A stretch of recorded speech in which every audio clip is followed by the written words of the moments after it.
Se te digo, con menos de 25.000 euros en Valencia. Os presento en exclusiva esto estupendo derecho de explotación. Estamos hablando de un bar cafetería pub, ¿vale? Ubicado en Massanassa, entonces a pocos minutos desde Valencia. Y aquí podéis ver su preciosa terraza, donde se pueden sentar más de 24 personas, como podéis ver.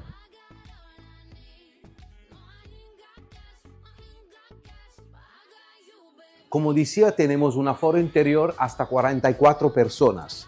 Como podéis ver, el local está totalmente reformado. Tenemos una barra totalmente equipada, como podéis ver, con el registrador de caja automático, ¿vale? Una máquina del café, también vitrinas, neveras y mucho más. También tenemos su pequeña cocina, donde pueden preparar todos los productos para los clientes. Si quieres más informaciones sobre este derecho de explotación, escríbeme en los comentarios y te pasaré toda la información en privado.